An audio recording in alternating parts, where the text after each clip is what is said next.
मावथांखिखौनो बिथा खालामनानै जोंनि जे दुलाराय बर' फरायसा आफादा जोंनि बर' फरायसाफोरनि थाखाय थाखो 9 आरो थाखो 10 बे फरायसाफोरनि थाखाय जोङो माखासे समनिफ्रायनो जे प्रि कचिं केम्प जोङो बेखौ लाबोबाय थानाय जादों आरो बेबायदिनो दुलाराय बर' फरायसा आफादनि मावथांखि बायदियैनो जोङो जोंनि ओनसोलाव थानाय बा जोंनि जिथि दुवार दख'रा एबसुनि सिङाव थानाय सान्तिपुर दालाइसा एबसुआबो दिनै नैबे सान्तिपुर गोजौ फरायसालिनि न'ब्लाङाव जे प्रि सामार कचिं केम्प दा बेखौ क्लास 7निफ्राय लानानै क्लास 10सिम मोनसे गोलोम बोथोरनि मोनसे बेसेन नाङै फोरोंथाइ बादा बे हाबाफारिखौ दिनै बेखेवनाय लानाय जादों। दा बिनि थांखि आरो नोजोरा बेनो जे जोंनि बर' फरायसाफोरा जाहाथे नैबे बन्द'नि समावबो बा फरायसालिनि बे गैयै समाव जाहाथे ओरैनो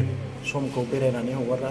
बा जोंनि फरायसाफोरा जोंनि सोलोंथाइ लानायनिफ्राय जानगाराव थानो गोनां जाया आरो बै फरायसाफोरखौ जोङो जेब्लायबो सोलोंथाइ लानायनि थासारिजों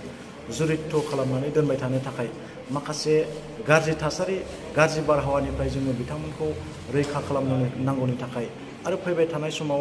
जोंनि बर' फरायसाफोरखौ साफा साफा सुबुं सम्पद बानायनांगौनि थाखाय जोङो दिनै सोलोंथाइ बिथिङाव खामानि मावबाय थानाय जादों आरो बे थांखि आरो नोजोरखौ लानानैनो नैबे जोङो गोलोम बोथोरनि जे बेसेन नाङै फोरोंथाइ बादा बे हाबाफारिखौ जोङो दिनै लाबाय थानाय जादों आरो जोङो बिनि गेजेरजों मोनदांनो हायो जे जोंनि बर' फरायसाफोरखौ जुदि जोङो मोनसे मोजां राइट डाइरेक्सनजों जुदि जोङो लानानै थांनो हायोबा बिसोरखौ जोङो नांगौ समाव माखासे गोनां गियानफोरखौ जुदि जों बिथांमोननो सोनानै होनो हायोब्ला निस्सय जोङो फोथायनो हायो जे जोंनि बर' फरायसाफोराबो गोजौ फारसे सोलोंथाइ लानायाव मोनसे दावगानो हागोन जों बेखौ फोथायनो हायो। फरायसाफोरनि गार्जेनफोरखौ मा खावलायहरनो सानो नोंथांमोना? फरायसाफोरनि गार्जेनखौ आं बेखौनो गुरैयै खावलायनो सानो जे जोंनि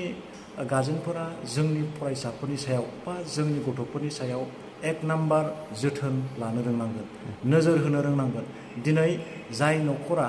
जाय गार्जेनफोरा गाव गावनि गथ'फोरखौ बा फिसाफोरखौ जोथोन लानानै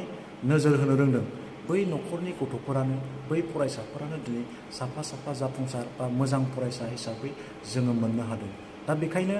जोंनि बिमा बिफाया एक नाम्बार जोंनि गथ'फोरखौ दिनै नोजोर होनो रोंनांगोन आरो नोजोर होनायनि गेजेरजों जोङो जोंनि फिसाफोरखौ मोनसे मोजां थासारियाव लाखिनानै बिथांमोनखौ जोङो साफा साफा मानसि बानायनो हागोन। दा बाहाय एक नाम्बार खामानिया जोंनि गार्जेनफोरा जोंनि गथ'फोरखौ जेरैब्लाबो माखासे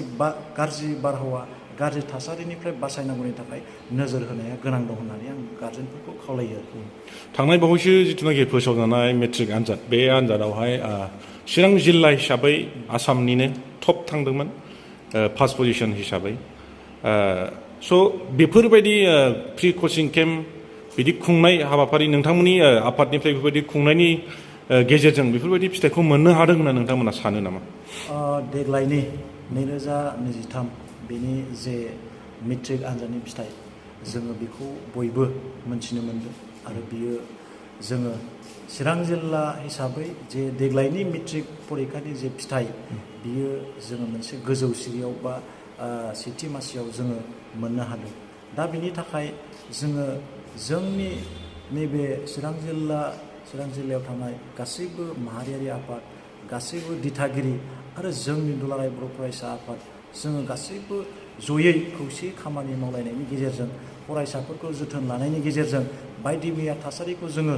जोंनि खामानि मावनायनि गेजेरजों जुजिनायनि गेजेरजों जोङो बेबायदि मोनसे फिथाइखौ मोननो